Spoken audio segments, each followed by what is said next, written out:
Hello friends, हमारे channel पर आप सभी का स्वागत है। दोस्तों, हम लोग पिछले वीडियो में 100 क्वेश्चन अटेम्प्ट किए थे। उसमें हम लोगों ने WHO के बारे में पढ़ा था, जिसके 6 क्षेत्रीय संगठन के बारे में हम लोग पढ़े थे। शायद मैंने एशिया के स्थान पे यूरोप के स्थान पे एशिया बोल दिया था, तो आप उसको दोबारा से देख लें। उसके 6 क्षेत्रीय संगठन कौन कौन से हैं? अफ्रीका है, अमेरिका है, दक्षिण पूर्व एशिया है, यूरोप है, पूर्वी मध्य सागरीय है और पश्चिमी प्रशांत क्षेत्र है। जिनमें से आपको सबसे ज़्यादा ध्यान रखना है दक्षिण पूर्व एशिया का, जिसका मुख्यालय दिल्ली में है। तो चलिए दोस्तों, आज हम लोग आगे का अपना आज का प्रैक्टिस सेट करते हैं। पहला क्वेश्चन नंबर फर्स्ट है, प्रत्येक परिवार की जीवन शैली प्रभावित होती है जीवन दर्शन से, व्यवहार से, अभिवृत्ति से, उपरोक्त में से कोई नहीं। तो किससे प्रभावित होती है? जीवन दर्शन से। आंसर हो जाएगा ए।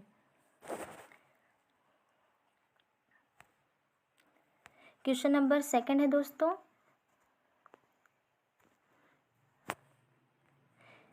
किसी गांव में परिवार की संख्या उन परिवारों में पुरुष या महिलाओं के संख्या का अनुपात यह उदाहरण है। निश्चित समष्टि का, वास्तविक समष्टि का, अनुमानिक समष्टि का, कोई नहीं। तो आंसर हो जाएगा दूसरे का, ए निश्चित समष्टि का है। क्वेश्चन नंबर तीसरा है दोस्तों,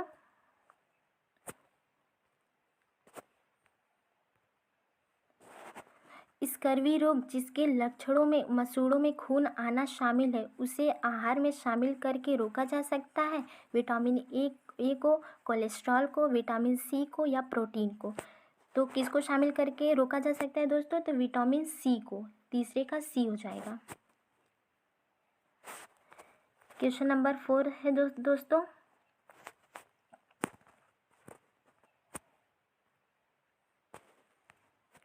पीला बुखार या पित्त ज्वर मुख्य रूप से इंसानों के बीच किससे फैलता है? मादा मच्छर के काटने से, नर मच्छर के काटने से, पानी से या वायु से। तो पीला बुखार जो है या पित्त ज्वर दोस्तों फैलता है मादा मच्छर के काटने से। चौथे का ए हो जाएगा। क्वेश्चन नंबर 5वां है दोस्तों,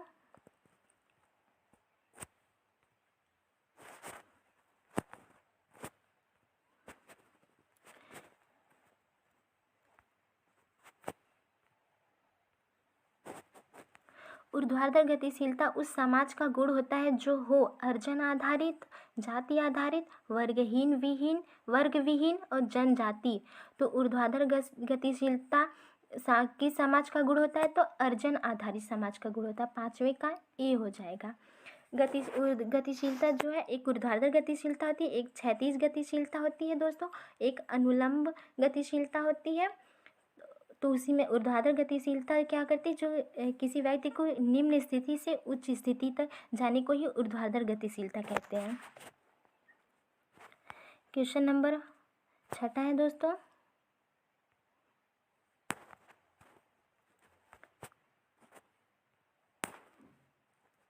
सामाजिक उद्विकास और सामाजिक प्रगति के बीच किसने भेद प्रस्तुत किया है? हर्बर्ट स्पेंसर ने, टीबी बोटोमोर ने, ई दुर्खीम ने, एल.टी. हॉबहाउस ने। तो सामाजिक उद्विकास और सामाजिक प्रगति के बीच किसने भेद प्रस्तुत किया है? तो एल.टी. हॉबहाउस ने किया। 6वें का डी हो जाएगा। क्वेश्चन नंबर 7वां है दोस्तों,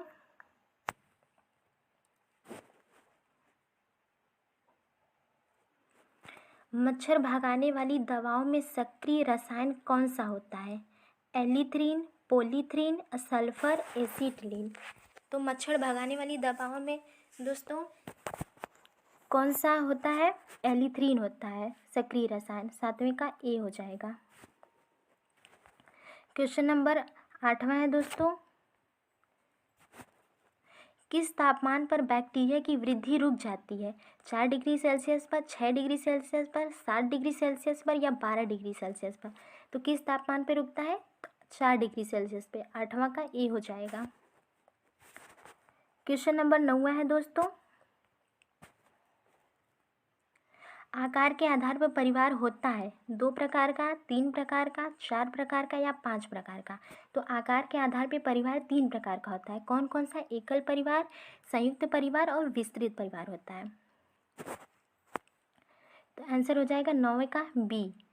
10वें का बाल विवाह एक क्या है? व्यक्तिगत समस्या है, सामाजिक समस्या है, पारिवारिक समस्या है या कानूनी समस्या है?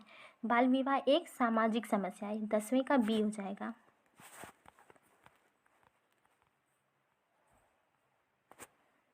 क्वेश्चन नंबर 11 है दोस्तों, शारदा एक्ट संबंधित है विधवा विवाह से, सती प्रथा से, बाल विवाह से, उपयुक्त सभी।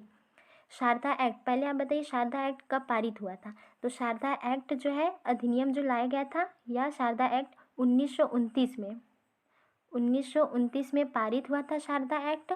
और किसने इसे लाया था? तो हरविलास शारदा ने इसे लाया था। इसमें स्त्री की आयु जो है 14 वर्ष रखी गई थी और पुरुषों की जो है 18 वर्ष रखी गई थी। बाद में इसमें संशोधन भी किया गया था, तो इसमें शारदा एक्ट हो जाएगा 11 का सी, बाल विवाह से संबंधित है।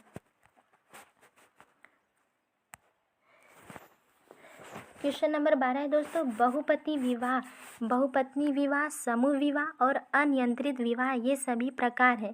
किसके प्रकार है? एकल विवाह के, प्रायोगिक विवाह के, बहुविवाह के या समझौता विवाह के। तो ये सब किसके प्रकार है? ये दोस्तों 12 का सी हो जाएगा, बहुविवाह के प्रकार है। क्वेश्चन नंबर 13 है दोस्तों, इनमें से कौन सा सामान्यतः चूहा पिस्सू से संक्रमित होता है? Rohini, diphtheria, cholera, malaria, plague. तो कौन हो जाएगा दोस्तों? 13 का डी, प्लेग। क्वेश्चन नंबर 14 है दोस्तों, निद्रालु रोग, स्लीपिंग सिकनेस इनमें से किसके कारण होता है? घरेलू मक्खी के कारण, मच्छर, सीसी मक्खी या सिकता मक्खी। तो निद्रालु रोग जो है इस सीसी मक्खी के कारण होता है। यह निद्रालु रोग जो है ट्रोपैनोसोमा नामक जो प्रोटोजोआ के कारण होता है। तो 14 का सी हो जाएगा। क्वेश्चन नंबर 15 है दोस्तों, वह स्थिति जिसमें मासिक चक्र की अवधि 21 दिन या इससे कम रह जाती है कहलाती है मेनोरेजिया, एपिमेनोरिया या मेट्रोरेजिया, डिस्मेनोरिया।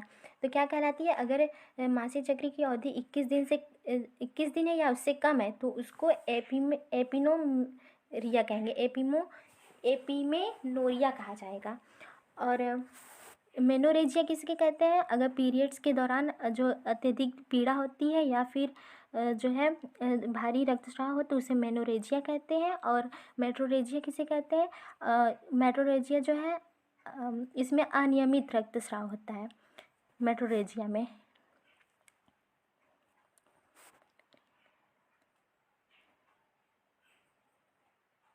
आगे देखते हैं दोस्तों,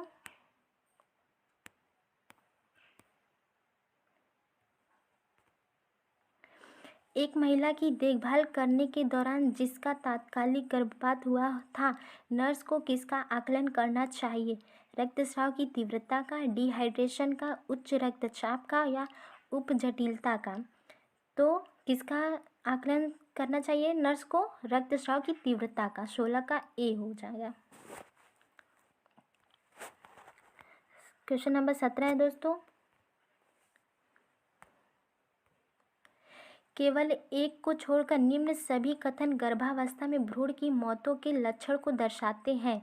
गर्भावस्था के लक्षण: लुप्त होना, गर्भाशय तारीखों के लिए छोटा होना, योनि से भूरा स्राव, अल्ट्रासोनिक स्कैनर से भ्रूण की दिल की धड़कन सुनना। इसमें भ्रूण की मौतों के लक्षण कौन दर्शाते हैं किसको छोड़कर? तो यानी 3 इसमें दर्शाएंगे भ्रूण के मौतों के लक्षण और एक नहीं दर्शाएगा। गर्भावस्था की लक्षण लुप्त होना ये भी दर्शाता है, सही है। गर्भाशय तारीखों के लिए छोटा होना ये भी सही है, ये भी इसका कारण है।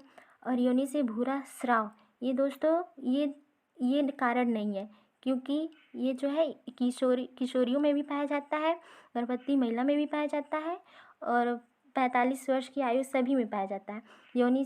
तो इसलिए ये वाला जो है ये सही, ये वाला नहीं होगा।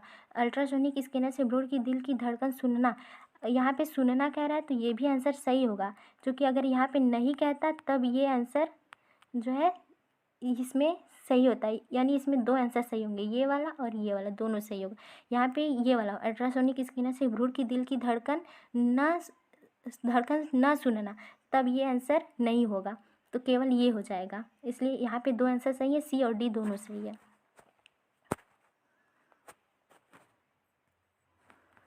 क्वेश्चन नंबर 18 है दोस्तों। पल्स पोलियो टीकाकरण का अभियान का पहला चरण कब शुरू किया गया था? दिसंबर 1994 में, दिसंबर 1995 में, जनवरी 1994 में, नवंबर 1996 में। तो पल्स पोलियो टीकाकरण कब शुरू किया गया था? पीपीआई इसी को कहते हैं, पल्स पोलियो इम्यूनाइजेशन। दिसंबर 1995 में शुरू किया गया था। आंसर हो जाएगा बी, 18 का बी हो जाएगा। क्वेश्चन नंबर 19 है दोस्तों। लगाव से संबंधित बाल्बी के दृष्टिकोण के अनुसार नवजात शिशु का माता के साथ समीपता बनाए रखने के व्यवहार का कारण है सीखना, आनुवंशिक, सहज प्रवृत्ति या प्रबलन। तो आंसर क्या हो जाएगा दोस्तों? 19 का सी, सहज प्रवृत्ति। क्वेश्चन नंबर 20 है दोस्तों। संज्ञानात्मक विकास किसके परिणाम स्वरूप विकसित होता है? मानसिक विकास के, शारीरिक विकास के, पारिवारिक विकास के या पियाजे की संज्ञानात्मक विकास की थ्योरी से? तो संज्ञानात्मक विकास किसके परिणाम स्वरूप विकसित होता है? तो पियाजे के संज्ञानात्मक विकास की थ्योरी से। 20 का डी हो जाएगा।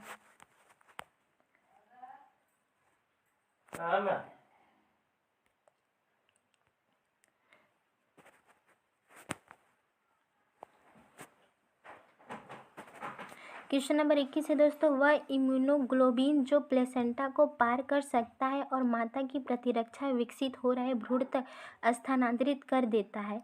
Immunoglobulin G, immunoglobulin M, immunoglobulin D, immunoglobulin A. इसको IgG भी कहते हैं, IgGM भी कहते हैं, IgM भी कहते हैं, IgD भी कहते हैं, IgA भी इसी को कहते हैं। तो IG का मतलब इम्यूनोग्लोबिन होता है। तो यहाँ पे कौन सा ग्लोबिन इम्यूनोग्लोबिन प्लेसेंटा को पार कर सकता है? तो वो है इम्यूनोग्लोबिन जी। 21 का ए हो जाएगा। एकमात्र यही इम्यूनोग्लोबिन एंटी बॉडी वर्क का है जो प्लेसेंटा को पार कर सकता है।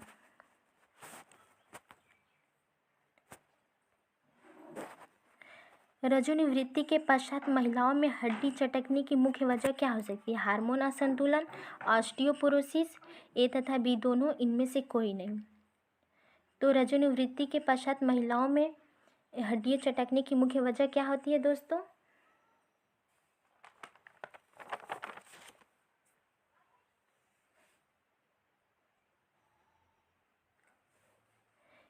क्या हो जाएगी रजोनिवृत्ति के पश्चात महिलाओं में हड्डी चटकने की मुख्य वजह दोस्तों? तो हार्मोनल असंतुलन और ऑस्टियोपोरोसिस दोनों हो जाएगा। 22 का सी हो जाएगा।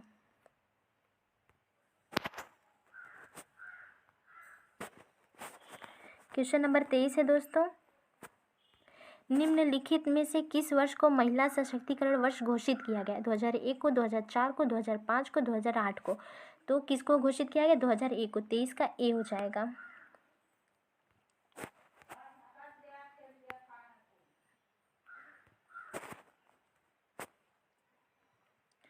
क्वेश्चन नंबर 24 है दोस्तों। विवाह बीमार आत्माओं के लिए एक अस्पताल है, यह कथन किसने दिया? बीट स्टीड ने दिया है, लूथर ने, कूले ने या प्रभु ने दिया? तो किसने दिया दोस्तों? 24 का हो जाएगा बी, लूथर ने दिया है। क्वेश्चन नंबर 25 है दोस्तों। मध्य युग में परिवार निष्पादित करता था शैक्षणिक कार्य, आर्थिक कार्य, धार्मिक कार्य, उपयुक्त सभी। तो आंसर क्या हो जाएगा दोस्तों? 25 का डी, उपयुक्त सभी।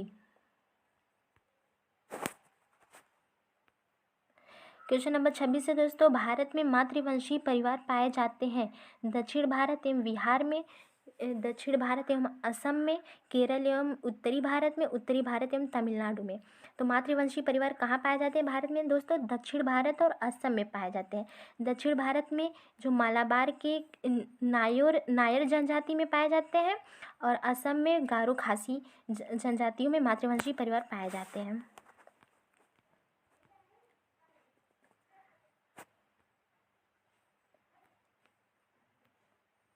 और दोस्तों नायर जनजाति में जो विवाह को संबंधम कहा जाता है, इसको याद रखिएगा।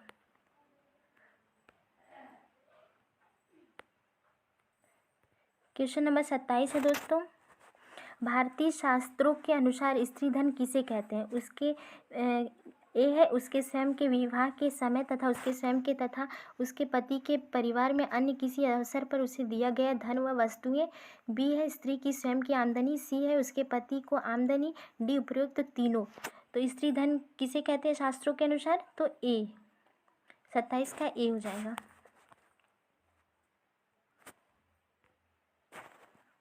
क्वेश्चन नंबर 28 है दोस्तों, वेस्टरमार्क ने बहुपति विवाह का सबसे महत्वपूर्ण कारक किसे कहा है? जातिगत परंपरा को, लिंग अनुपात में असमानता को, धार्मिक कारण को या जनजातीय प्रथाएं को? तो किसे कहा है वेस्टरमार्क ने बहुपति विवाह का सबसे महत्वपूर्ण कारक? तो लिंग अनुपात में असमानता को वो मानते हैं। 28 का 29 हो गया दोस्तों। 29 का क्वेश्चन नंबर 29 है, दहेज निषेधाज्ञा अधिनियम, ये सुमेलित करना है। दहेज निषेधाज्ञा अधिनियम किस में हो जाएगा? 1961 में आया था।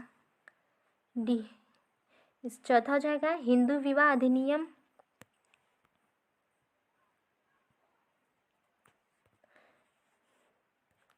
दहेज निषेध अधिनियम दोस्तों हो जाएगा 1961 में, और हिंदू विवाह अधिनियम हो जाएगा 1955 में।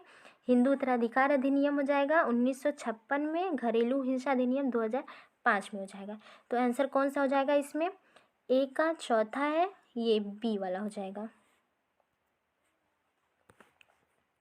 क्वेश्चन नंबर 30 है दोस्तों, निम्नलिखित भाषाओं में से कौन सी संविधान की 8वीं अनुसूची में शामिल नहीं है? उड़िया, अवधी, संस्कृत या मणिपुरी? तो 8वीं अनुसूची में कितनी भाषाओं का उल्लेख किया गया है? तो 22 भाषाओं का उल्लेख किया गया है 8वीं अनुसूची में। इसको याद रखिएगा दोस्तों।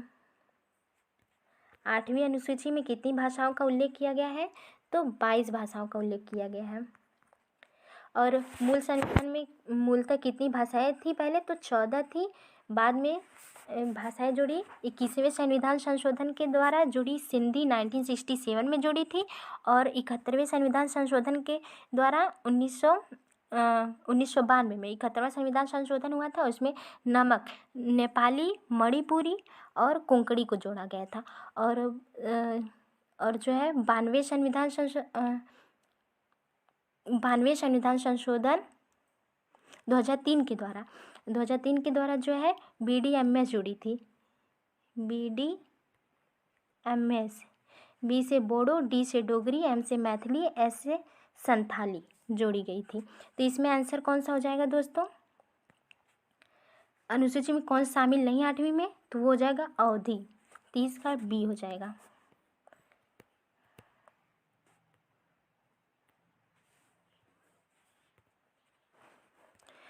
क्वेश्चन नंबर 31 है दोस्तों, हिंदू विवाह अधिनियम 1955 में मनाही है सप्रवर विवाह की, सगोत्र विवाह की, सपिंड विवाह की, उपरोक्त सभी? तो किसकी मनाही है हिंदू विवाह अधिनियम 1955 में? सपिंड विवाह की। 31 का सी, कि माता पिता की 3 पीढ़ियों तक विवाह नहीं किया जा सकता है।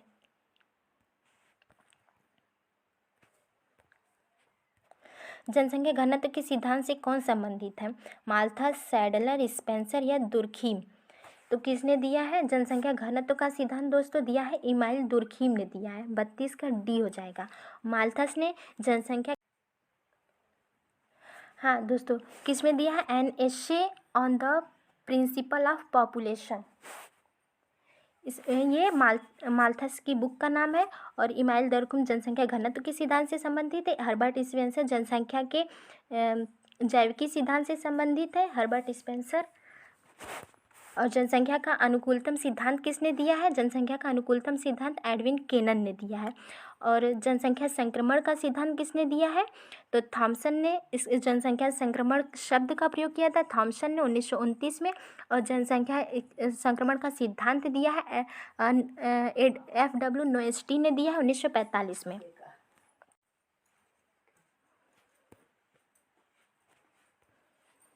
क्वेश्चन नंबर 33 है दोस्तों, परिवार कल्याण कार्यक्रम की कितनी सेवाओं को RCH सर्विसेज के नाम से चलाया जा रहा है? मातृ एवं शिशु स्वास्थ्य सेवाओं को, एड्स से बचाव संबंधी सेवाओं को, परिवार नियोजन सेवाओं को, उपयुक्त सभी को?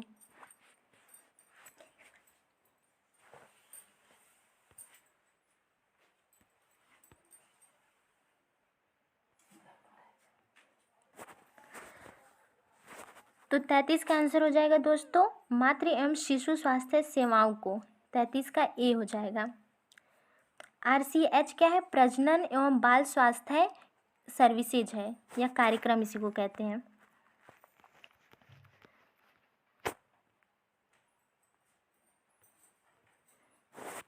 क्वेश्चन नंबर 35 है दोस्तों, निम्नलिखित में कौन एक सामाजिक समस्या है? महामारी, पागलपन, भूकंप, अस्पृश्यता। तो क्या हो जाएगा? अस्पृश्यता एक सामाजिक समस्या। 35 का डी हो जाएगा।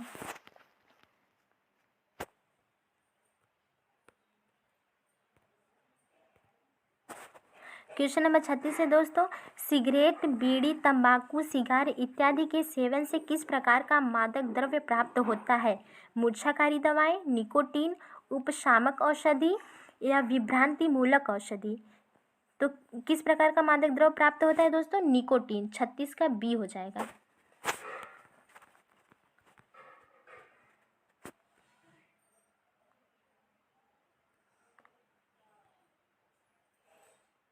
क्वेश्चन नंबर 37 है दोस्तों,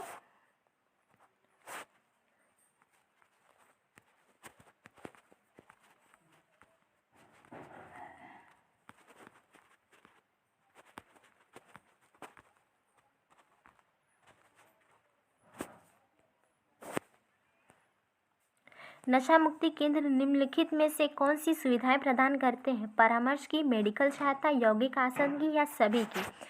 तो क्या हो जाएगा दोस्तों? 37 का डी हो जाएगा, सभी की। क्वेश्चन नंबर 38 है दोस्तों, मद्यपान और मादक द्रव्य व्यसन समस्याएं हैं मुख्यतया झुग्गी झोपड़ियों की, नगरीय क्षेत्रों की, ग्रामीण क्षेत्रों की, जनजातीय की। तो मद्यपान और मादक द्रव्य व्यसन समस्याएं किसकी? झुग्गी झोपड़ियों की। 38 का ए हो जाएगा।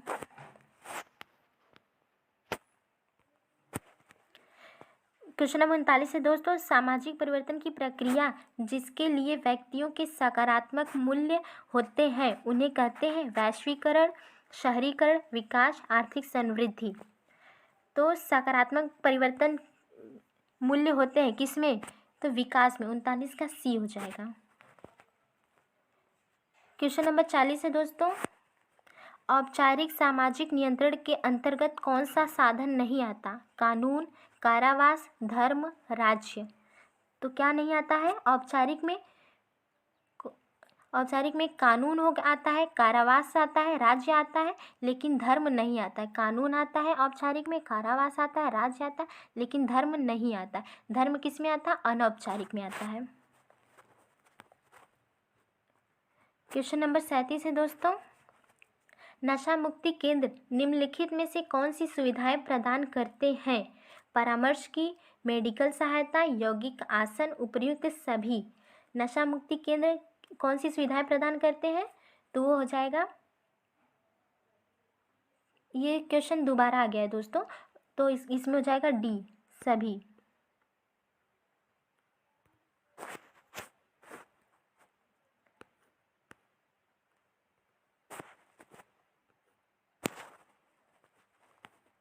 क्वेश्चन नंबर 38 है दोस्तों, ये भी रिपीटेड है क्वेश्चन है।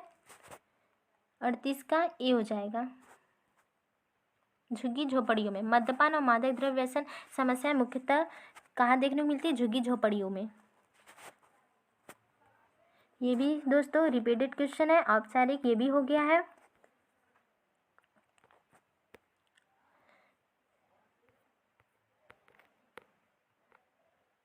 क्वेश्चन नंबर 41 है दोस्तों, लोगों अथवा समूहों का निम्न अवस्थितियों से उच्चतर अवस्थितियों पर पहुंचना निम्न में से कौन है? अनुलंब गतिशीलता है, क्षैतिज गतिशीलता है, अधोमुखी गतिशीलता या उन्नतिशीलता है।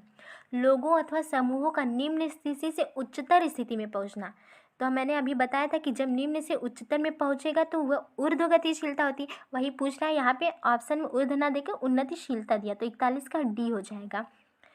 मैंने बताया अनुलंब गतिशीलता होती है, क्षैतिज गतिशीलता होती है और अधोमुखी गतिशीलता है। क्षैतिज में क्या है? जब उसकी स्थिति जो पहले थी वही अभी भी है, तो वह क्षैतिज गतिशीलता, कोई परिवर्तन नहीं आया।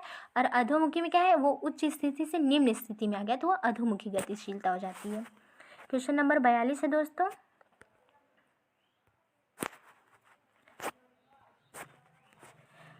माहवारी का अस्थायी रूप से बंद होना क्या कहलाता है? एमिनेरिया, मेनोपॉज, ओलिगोमिनोरिया या हाइपोमिनोरिया। तो क्या कहलाती है? 42 का बी, मेनोपॉज हो जाता है।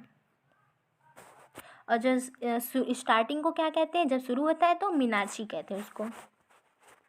हिंदी में मेनोपॉज को हिंदी में रजो निवृत्ति कहते हैं, और जो मीनाक्षी होते हैं उसको रजो दर्शन कहते हैं। क्वेश्चन नंबर 43 है दोस्तों, देर वयस्कता के दौरान घटते सामाजिक संपर्क के दो मुख्य दृष्टिकोण कौन से हैं? डिसएंगेजमेंट सिद्धांत, टीलियोलॉजी सिद्धांत, एक्टिविटी सिद्धांत, सोशियो बायोलॉजिकल सिद्धांत। क्या अब ऑप्शन में ये दिया, ए है या बी? ए और बी, ए और सी, ए और डी, बी और सी। तो कौन कौन से हैं? देर वयस्कता के दौरान घटते सामाजिक संपर्क के दो मुख्य दृष्टिकोण हो जाएंगे, डिसएंगेजमेंट हो जाएगा और एक्टिविटी सिद्धांत हो जाएगा। आंसर हो जाएगा 43 का बी, ए और सी दोनों। क्वेश्चन नंबर 45 है, पेक्टिन पाया जाता है केले में, अमरूद में, गेहूं में, अंडे में। किस में पाया जाता है पेक्टिन? तो पेक्टिन अमरूद में पाया जाता है। 44 का बी हो जाएगा।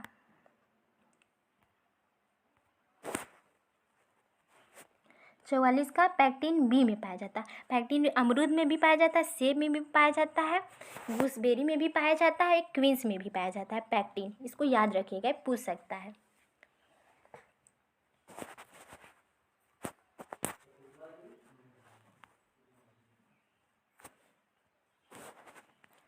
क्वेश्चन नंबर 45 है दोस्तों, दही का खट्टापन किस जीवाणु के कारण होता है? लैक्टोबैसिलस से, लैक्टोज से, फ्रक्टोज से या किण्वन से? तो दही का खट्टापन किस जीवाणु के कारण होता है? तो लैक्टोबैसिलस से। 45 का ए हो जाएगा। क्वेश्चन नंबर 46 है दोस्तों, गेहूं का चोकर उसकी किस स्तर में होता है? Epidermis, endosperm, embryo, pericarp. तो गेहूं का चोकर इसकी किस अवस्था में, किस स्तर पर होता है? तो 46 का डी, पेरिकार्प में होता है। क्वेश्चन नंबर 45 है दोस्तों, फसाई का पूरा नाम क्या है?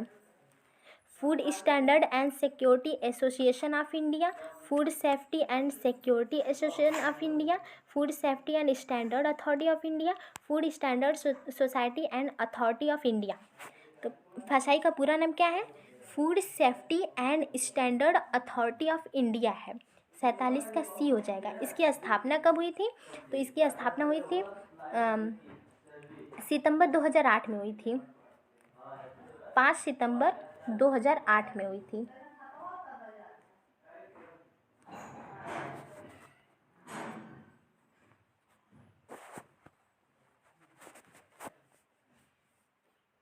आगे देखते हैं दोस्तों, क्वेश्चन नंबर 48,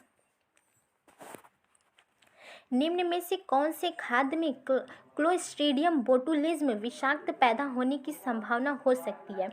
कम अम्लीय खाद्य में, अधिक अम्लीय डिब्बा बंद खाद्य में, बेकरी खाद्य में, उपर्युक्त में से कोई नहीं।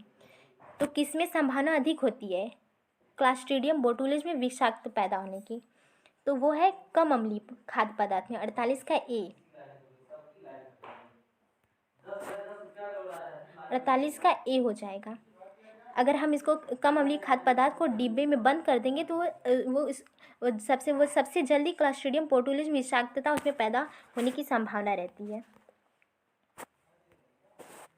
क्वेश्चन नंबर 49 है दोस्तों, किशोरावस्था एक अवधि है अत्यधिक संवेगशीलता का, सामाजिक उत्तरदायित्वों का निर्धारण, सामाजिक अलगाव का या परावलंबन का। किशोरावस्था एक अवधि है, कैसी अवधि है? तो अत्यधिक संवेगशीलता का। 49 का ए हो जाएगा। किशोरावस्था में अत्यधिक, इसी को हम तूफान की अवस्था भी, स्टेनले हॉल ने आंधी और तूफान की अवस्था इसी को कहा है, किशोरावस्था को।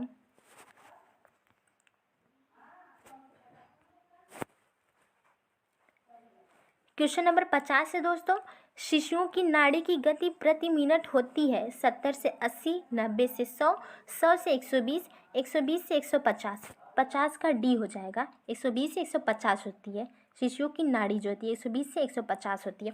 और अगर यहाँ पे आंसर डी हो जाएगा, अगर शिशु जो है सोया है, सोने की अवस्था में, उसकी 123 123.5 होती है।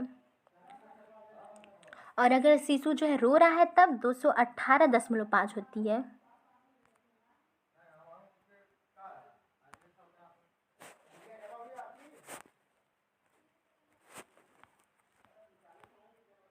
क्वेश्चन नंबर 51 है दोस्तों, शैशवावस्था का सबसे महत्वपूर्ण समायोजन है तापमान परिवर्तन, श्वास लेना, चूसना व निगलना, उपयुक्त सभी।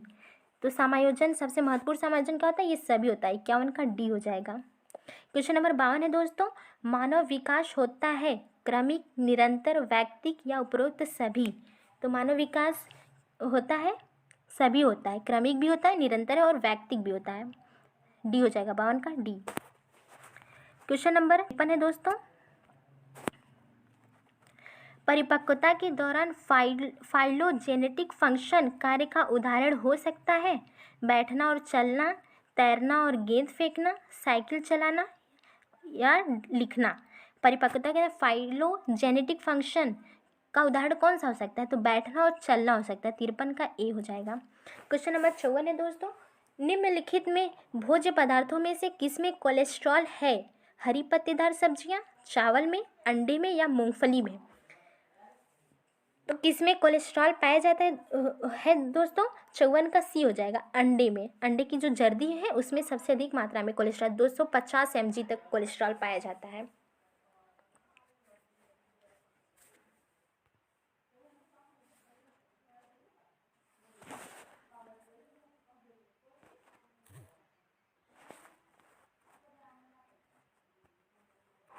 क्वेश्चन नंबर 55 है दोस्तों, लाइसिन पाया जाता है दूध में, दाल में, दलिया में या चावल में। तो किस में पाया जाता है? लाइसिन दाल में पाया जाता है। 55 का बी हो जाएगा।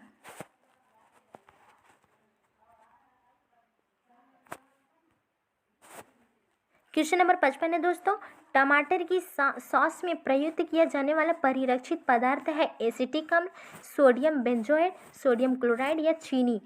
तो टमाटर की सॉस में परिरक्षित पदार्थ क्या होता है? सोडियम बेंजोएट होता है। 56 का बी हो जाएगा।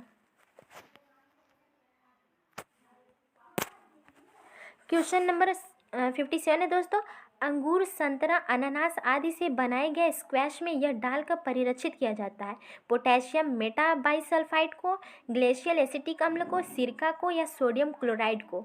तो क्या डाल के परिरक्षित किया जाता है दोस्तों? पोटेशियम मेटाबाइसल्फाइड को। 57 का ए हो जाएगा। इसी को ही पोटेशियम पायरोसल्फाइड भी कहते हैं।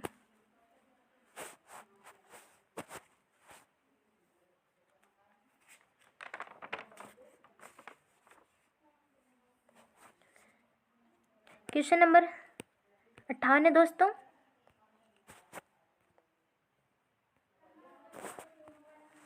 वृद्धावस्था में होने वाली सामान्य परेशानी जो आंत से संबंधित है, कब्ज, पोलियो, स्प्रू, कर्क रोग। तो वृद्धावस्था में कौन सी परेशानी होती है आंत से संबंधित? तो कब्ज होती है। 58 का ए हो जाएगा। क्वेश्चन नंबर 58 है दोस्तों, 1 से 3 वर्ष तथा 4 से 6 वर्ष के बालक के लिए ICMR द्वारा कितनी कैलोरी ऊर्जा दैनिक निर्धारित की गई है? क्रमशः 1200 तथा 1500 कैलोरी, क्रमशः 200 तथा 500 कैलोरी, क्रमशः 2000 तथा 2200 कैलोरी, क्रमशः 3000 तथा 3200 कैलोरी। तो 1 से 3 वर्ष में दोस्तों 1200 कैलोरी और 4 से 6 वर्ष में 1500 कैलोरी निर्धारित की गई है ऊर्जा, दैनिक ऊर्जा। 59 का ए हो जाएगा।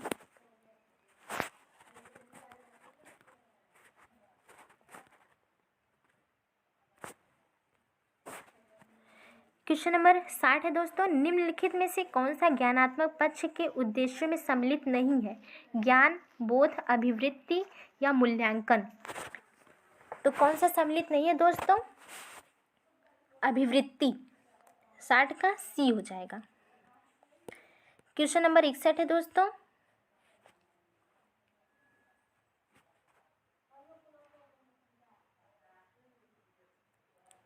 बुद्धि की क्रिस्टलाइज्ड बनाम फ्लूइड सिद्धांत किसके द्वारा प्रतिपादित किया गया है? गिलफोर्ड के या थर्स्टन, रेमंड बी कैटल के द्वारा स्पीयरमैन के द्वारा। तो क्रिस्टलाइज्ड बना फ्लूइड सिद्धांत किसके द्वारा प्रतिपादित किया गया दोस्तों? 61 का सी, रेमंड बी कैटल के द्वारा। क्वेश्चन नंबर 63 है दोस्तों।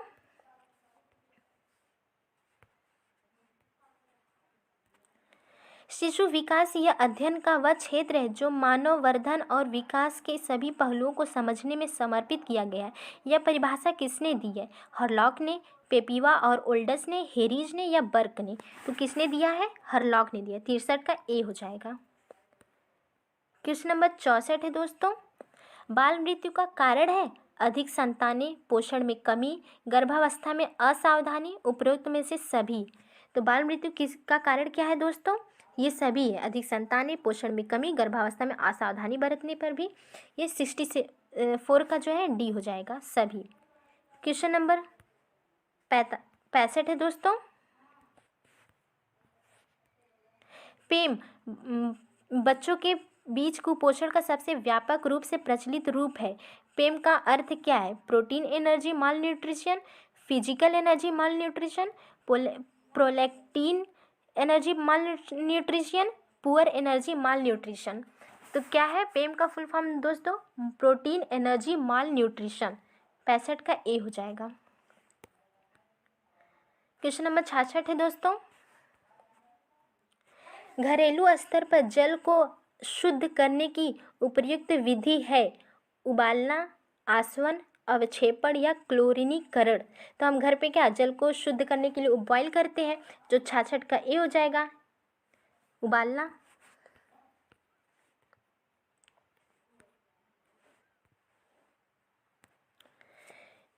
क्वेश्चन नंबर 67 है दोस्तों। एक गर्भवती माता के लिए कितनी लव की आवश्यकता होती है? 30 मिलीग्राम, 32 मिलीग्राम, 38 मिलीग्राम या 36 मिलीग्राम? तो हम लोगों ने पढ़ा है दोस्तों कि एक गर्भवती माता के लिए कितने लव की आवश्यकता होती है? तो 40 मिलीग्राम चाहिए होता है, 40 mg चाहिए होता है ये गर्भवती महिला के लिए। और सामान्यतः जो प्रत्येक, चाहे सेडेंट्री हो या मॉडरेट हो या हैवी, उन सभी को जो है 29 mg लौ की आवश्यकता होती है सभी को। और स्तनपान करें यानी लैक्टेशनल वोमेन को कितना चाहिए होता है? तो 23 मिलीग्राम लैक्टेशनल वोमेन को। लैक्टेशनल वोमेन को 23, जनरल सबको जो है 29, और जो गर्भवती महिला है जो प्रेग्नेंट वोमेन को 40। तो यहाँ पे चूँकि 40 नहीं दिया है तो हम लोग उसके अप्रॉक्स जो है हम लोग देखते हैं 38 हो जाएगा, 38 मिलीग्राम। 67 का सी हो जाएगा। क्वेश्चन नंबर 68 है दोस्तों। पॉलीसैकेराइड से निम्न शर्करा आती है? स्टार्च, पैक्टिन, ग्लाइकोजन, सभी। तो पॉलीसैकेराइड में कौन कौन सी शर्करा आती है? स्टार्च भी आता है, पैक्टिन भी आता है, ग्लाइकोजन भी आता है। पॉलीसैकेराइड्स कितने प्रकार के होते हैं? तो 6 प्रकार के होते हैं। तो 3 ये हो गए, स्टार्च, पैक्टिन, ग्लाइकोजन हो गया, और एक हो जाए पैक्टिन, एक हो गया डेक्स्ट्रीन हो गया, और एक हो जाएगा ग्लाइकोजन, तो हो ही गया, 4 हो गए। एक सेल्यूलोज हो जाएगा, एक हेमी सेल्यूलोज हो जाएगा, 6 हो गए। आंसर इसमें सभी हो जाएगा दोस्तों, 68 का डी। क्वेश्चन नंबर 69 है दोस्तों। प्रोटीन मुख्यतः इनमें से किस रूप में अवशोषित किए जाते हैं? डाइपेप्टाइड में, ट्राइपेप्टाइड में, एमिनो एसिड में या पॉलीपेप्टाइड में? प्रोटीन जो है दोस्तों किससे अवशोषित किए जाते हैं, किस रूप में? तो एमिनो एसिड के रूप में। 69 का सी। प्रोटीन की मूलतम इकाई एमिनो एसिड ही होती है, और एमिनो एसिड जो है हमारे शरीर में, मतलब प्रोटीन 20 होते हैं, 20 प्रोटीन होते हैं, 20 एमिनो एसिड, 20 में से 10 जो आवश्यक होते हैं, 10 अनावश्यक होते हैं। क्वेश्चन नंबर 70 है दोस्तों। भारतीय सार्वभौम प्रतिरक्षण कार्यक्रम के अनुसार एक नवजात शिशु को दिया जाने वाला पहला टीका इनमें से किससे सुरक्षा के लिए है? BCG, DPT, पोलियो या खसरा? तो नवजात शिशु को दिया जाने वाला पहला टीका कौन सा है? BCG का। 70 का ए हो जाएगा। BCG का जन्म के तुरंत समय दिया जाता है BCG का टीका, अगर और अधिकतम इसको 1 साल तक दिया जा सकता है। अगर हम 1 महीने के अंदर इसको देते हैं तो 0.05 ml दिया जाएगा, अगर 0.05 0.5 ml दिया जाएगा 1 माह के अंदर, और 1 माह के बाद दे रहे हैं तो 0.1 ml देंगे, और ये इंट्राडर्मल दिया जाता है। क्वेश्चन नंबर 71 है दोस्तों, बच्चों के व्यवहार के अध्ययन की कौन सी विधि श्रेष्ठ है? अवलोकन, प्रयोगात्मक, मनोविश्लेषणात्मक या साक्षात्कार? तो 71 का ये हो जाएगा अवलोकन। अवलोकन विधि के जनक कौन है? अल्बर्ट बंडूरा है। क्वेश्चन नंबर 72 है दोस्तों, वाटसन के अनुसार शिशुओं में प्रमुख रूप से पाया जाने वाला संवेग है क्रोध, भय, प्रेम या सभी? तो वाटसन ने दोस्तों शिशु में 3 प्रकार के संवेग पाए जाते हैं, ये बताया है। कौन? यही क्रोध बताया, भय और प्रेम, ये सभी हो जाएंगे। 72 का डी।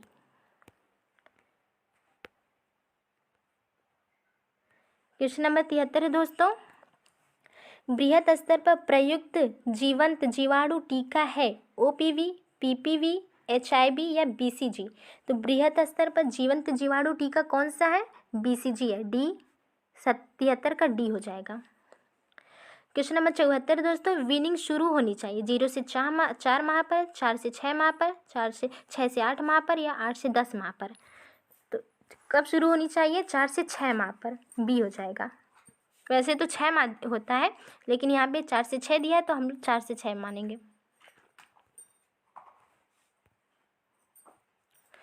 स्तनपान संक्रमण रोगों की घटनाएं और समूह कम कर देता है, जिससे शिशु का विचलन और मृत्यु दोनों में कमी आती है। सत्य है, असत्य है, असंबंधित है, असंगत है? तो क्या है? सत्य। 75 का ए हो जाएगा। क्वेश्चन नंबर 76 है दोस्तों, प्रसव के बाद 2-3 दिन तक जो पीला गाढ़ा तरल पदार्थ स्तन को स्रावित होता है वह है स्तन से? तो क्या होता है? दूध होता है, स्टेरॉइड होता है, कोलेस्ट्रॉम होता है या खीस या कोलेस्ट्रम होता है? तो 2 से 3 दिन तक जो पीला गाढ़ा तरल पदार्थ निकलता है वो कोलेस्ट्रम होता है, उसी को हिंदी में खीस कहते हैं। 76 का डी हो गया।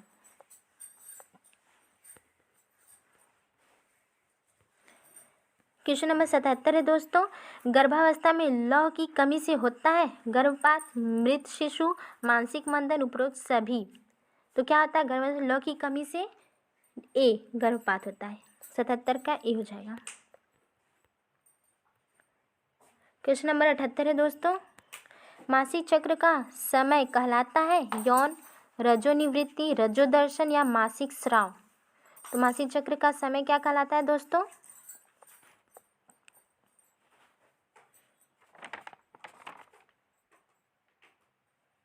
रज्जु दर्शन कहलाता है। 78 का सी हो जाएगा। इसी को हिंदी में क्या कहते हैं? इंग्लिश में इसी को मीनाक्षी कहते हैं, और मेनोपाज रजोनिवृत्ति, बंद होने को रजोनिवृत्ति कहते हैं। क्वेश्चन नंबर 79 है दोस्तों, शिशु के जन्म के पश्चात माँ के स्तनों में सर्वप्रथम जो पदार्थ निकलता है वह कहलाता है सेक्ट्रम, कोलेस्ट्रम, मेकोनियम, इनमें से कोई नहीं? तो 79 का क्या हो जाएगा दोस्तों? कोलेस्ट्रम होता है, बी। मेकोनियम क्या होता है? मेकोनियम जो है शिशु जो पहला मल जो करता है काले रंग का, वो ही मेकोनियम होता है। 79 का बी हो गया। क्वेश्चन नंबर 80 है दोस्तों, भोजन को विषाक्त बनाने वाले आंतरिक कारक है परजीवी, रासायनिक पदार्थ, जहरीले पेड़ पौधे व जानवर, उपयुक्त सभी? तो भोजन को विषाक्त बनाने वाला आंतरिक कारक क्या होता है जो दोस्तों? प्रोटोजोआ होता है। 80 का ए हो जाएगा, परजीवी। क्वेश्चन नंबर 81 है दोस्तों,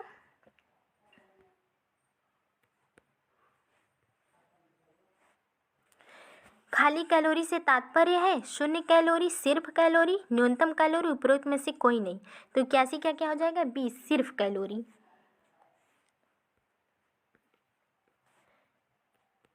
क्वेश्चन नंबर 82 है दोस्तों, मध्यम गतिविधियों के लिए प्रति मिनट कैलोरी का उपभोग है 1.4 से 2 कैलोरीज, 1.5 से 2.5 कैलोरीज, 2 से 3.5 कैलोरीज, 3 से 4.5 कैलोरीज? तो मध्यम गतिविधि के लिए हर मिनट कितनी कैलोरी का उपभोग होता है दोस्तों? तो 2 से 3.5 कैलोरीज।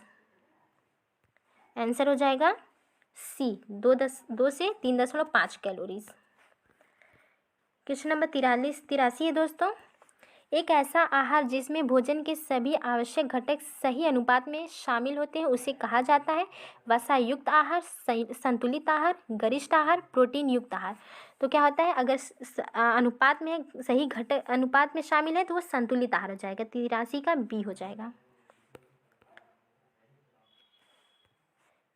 क्वेश्चन नंबर 84 दोस्तों, पोषणिक स्थिति का वर्गीकरण किया जाता है इस रूप में: अच्छी और बुरी, कुपोषित और अतिपोषित, अपर्याप्त और पर्याप्त, अनुकूलतम और अल्पतम।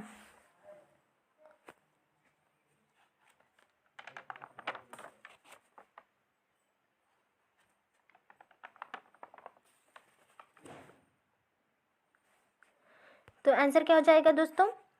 84 का डी।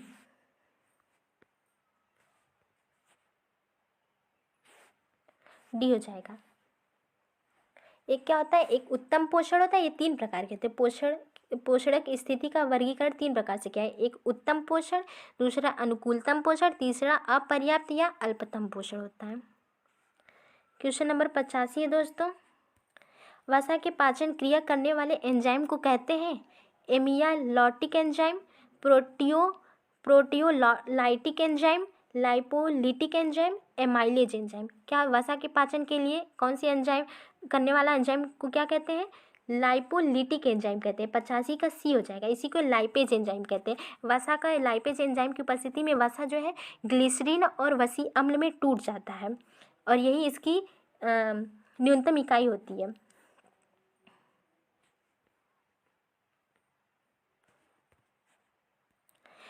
विटामिन जो लोहे के अवशोषण में सहायता करता है, कौन सा विटामिन है? विटामिन B12 है, विटामिन सी है, विटामिन B6 है, विटामिन ई है।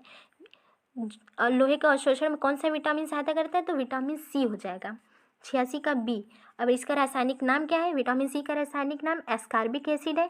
विटामिन ई का जो है क्या है? टोकोफेरॉल। विटामिन B5 का क्या है? B12 का क्या है? B12 का साइनोकोबालामीन है। B6 का पैरिडॉक्सिन है। क्वेश्चन नंबर 87 है दोस्तों, सामाजिक नियंत्रण की एजेंसियों में कौन कौन शामिल है? परिवार, शिक्षण संस्थान, राज्य, उपरोक्त सभी। तो सामाजिक नियंत्रण की एजेंसियों में कौन कौन शामिल है? परिवार भी शामिल है, शिक्षण संस्थान भी शामिल है, राज्य भी शामिल है, सभी हो जाएगा। 87 का टी। क्वेश्चन नंबर 88 है दोस्तों, वह समाजशास्त्री जिसने चुनौती एवं प्रत्युत्तर सिद्धांत का प्रतिपादन किया है? मैक्स वेबर, जी सीमेल ने, अर्नाल्ड टायनबी ने और हर्बर्ट स्पेंसर ने। तो समाजशास्त्री जिसने चुनौती और प्रत्युत्तर का सिद्धांत किसने दिया? अर्नाल्ड टायनबी ने किया है। अपनी पुस्तक द स्टडी ऑफ स्टोरी में किया है। सी, 88 का सी हो जाएगा। क्वेश्चन नंबर 89 है दोस्तों, निम्न में से कौन सामाजिक डार्विनवाद का प्रतिपादक है? Herbert Spencer, J.F. McLellan, S.J.G. Frazer, Auguste Comte. तो कौन है सामाजिक डार्विनवाद का प्रतिभा? हर्बर्ट स्पेंसर है। 89 का ए हो जाएगा।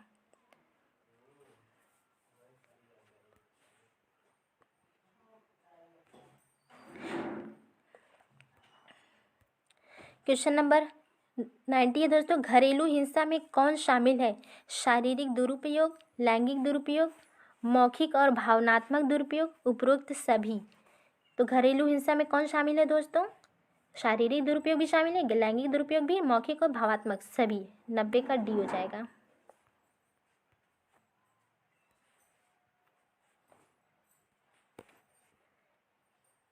क्वेश्चन नंबर 91 है दोस्तों, कास्ट, क्लास एंड ऑक्यूपेशन पुस्तक के लेखक कौन है? N.K. बोस है, P.H. प्रभु है, M.N. श्रीनिवास है, G.S. घुर्रे हैं। तो कौन है caste, class and occupation? G.S. Ghurye हैं, डी। 92 है दोस्तों क्वेश्चन नंबर, गरीबी उन्मूलन तथा आत्मनिर्भरता किस पंचवर्षीय योजना का मुख्य ध्येय वाक्य था? 8वीं पंचवर्षीय योजना का, 4थी पंचवर्षीय योजना का, 5वीं पंचवर्षीय योजना या 7वीं पंचवर्षीय योजना? तो किसका ध्येय वाक्य है दोस्तों? 5वीं पंचवर्षीय योजना। 92 का सी हो जाएगा। 5वीं पंचवर्षीय योजना कब से कब तक चली थी? तो 1974 से लेकर 1978 तक।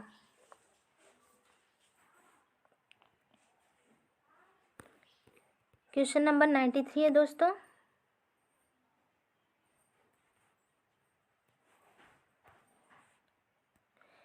जब माल्थस के अनुसार जनसंख्या नियंत्रण का सर्वाधिक प्रभावकारी उपाय निम्न में से कौन है? युद्ध, विपत्ति, जन्म नियंत्रण, अनैतिक व्यवहार। तो माल्थस के अनुसार क्या है दोस्तों? जन्म नियंत्रण। 93 का सी हो जाएगा। क्वेश्चन नंबर 94 है दोस्तों। माल्थस का सिद्धांत किससे संबंधित है? गरीबी से, जनसंख्या से, औद्योगिक विकास से या शिक्षा से? तो माल्थस ने कौन सा सिद्धांत दिया? जनसंख्या का सिद्धांत दिया है। 94 का डी हो जाएगा। और इनकी पुस्तक का नाम क्या है? An essay on the principle of population. 94 का बी हो गया। क्वेश्चन नंबर 95 है दोस्तों। परामर्श प्रक्रिया एक प्रकार का है? साक्षात्कार, आत्मनिरीक्षण का विकास, समस्या सुलझाने की एक विधि या कोई नहीं?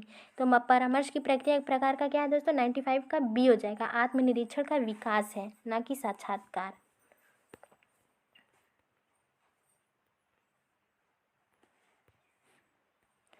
परामर्श की आवश्यकता पड़ती है? हीन भावना, पीने की आदतें, नशीली दवाओं की लत, उपरोक्त सभी। तो परामर्श की आवश्यकता कब पड़ती है दोस्तों? सभी के लिए पड़ती है। डी हो जाएगा। 96 का डी। क्वेश्चन नंबर 97 है दोस्तों। विश्व स्वास्थ्य संगठन का मुख्यालय कहाँ स्थित है? न्यूयॉर्क में, रोम में, पेरिस में या जेनेवा में? तो कहाँ स्थित है? जेनेवा, स्विट्जरलैंड में। 97 का डी हो जाएगा। इसकी स्थापना कब हुई थी? 7 अप्रैल 1948 में।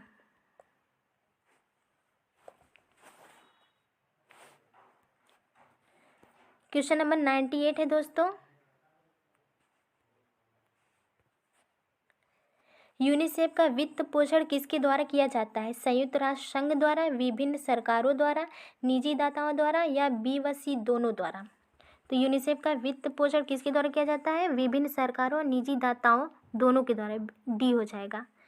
98 का डी। यूनिसेफ की स्थापना कब हुई थी? 11 दिसंबर 1946 को। यूनिसेफ का मुख्यालय कहाँ है? न्यूयॉर्क में।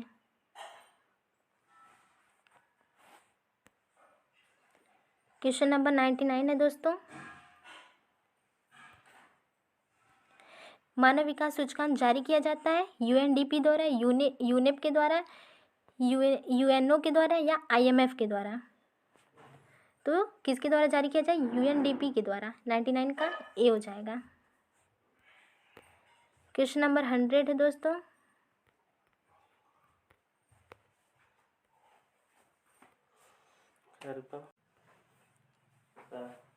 क्वेश्चन नंबर 100 है दोस्तों। अंतर्राष्ट्रीय रेड क्रॉस समिति का मुख्यालय कहाँ स्थित है? दावोस में, टोक्यो में, जेनेवा में या न्यूयॉर्क में?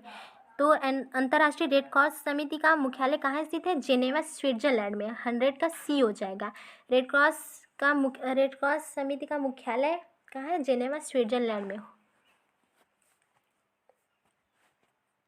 आज दोस्तों बस यहीं तक 100 क्वेश्चन हम लोगों ने अटेम्प्ट किया है। अगर वीडियो पसंद आए तो लाइक, शेयर, सब्सक्राइब ज़रूर करिएगा और कमेंट बॉक्स में बताइएगा कि कैसा रहा वीडियो, आपको कैसा लगा। ठीक है दोस्तों, धन्यवाद।